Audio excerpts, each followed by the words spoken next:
Anong problema mo naman sa sikat na mga vlogger? Ha? Ano naman yung pinaproblema mo kasi hindi nakatulong sila?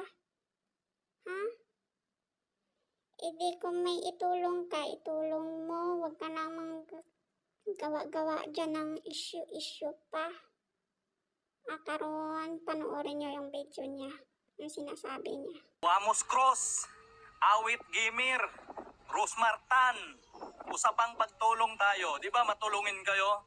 Try nyo kayang i-check yung mga messenger ninyo.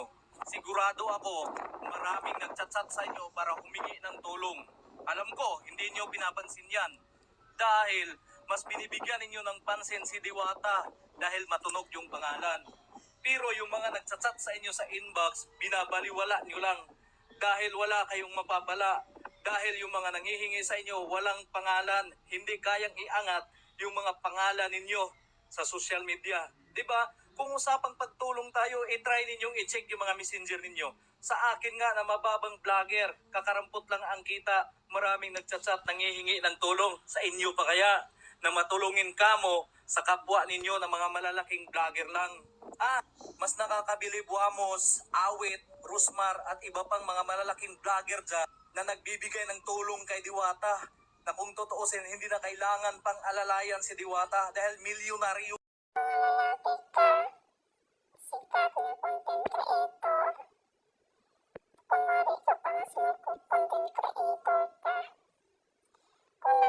Kung maraming nami-message sa'yo, naghihingi ng tulong at binigyan mo man, walang pakialam si Awit Gamer at si Wamos Cross at si Rosmar. Ha? Tandaan mo yun, pag gusto sila, kung sino bigyan nila ng pera nila, milyonaryo din si Diwata. Pero galing din yan sa hirap. Pag gusto sila, kung ibigyan nila si Diwata ng maraming pera, yung pakialam mo kung ikaw halimbawa sa posisyon ni Diwata at binigyan ng pera, makaya-kaya ikaw i-boss ng ganyan. Hindi ba sama yun sa pakiramdam mo? Ganun? Yung ginawa mo? Ha? Si Diwata, mahirap din yan. Tapos ngayon, sa sobrang sipag at sa sobrang tsaga niya lang. Kaya ganun.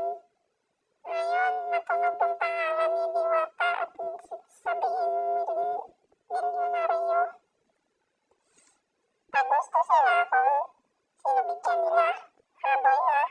Ikaw mag-ayos ka sa bunganga mo. Content ka pa. Baka yung bunganga mo, ayusin mo yan. Baka yung bunganga mo yan ang itapo mo ba? Para matigil ang bunganga mo.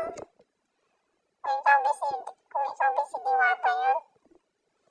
Ha? Kung ikaw yun, halimbawa si Diwata. At imbas ka ng ganyan. Ganda ba sa pakiramdam mo? At si Awit Gamer at si Rosmar at saka si Wamos Cross. Sikat na sila, marami silang pera. Pag gusto sila kung sino bigyan nila. Bakit? Yung mga mahihirap, iasa mo ba sa kanila? Na kailangan tulungan makita sa kamera na binibigyan nila. Oy boy, nagbibigay din yan sila. Hindi lang minsan sa kamera. Nakikita. Kailangan magbigay ipakita sa kamera. Ha? At kung sabihin mo, sa'yo maraming bibigyan mo, anong gagawin mo?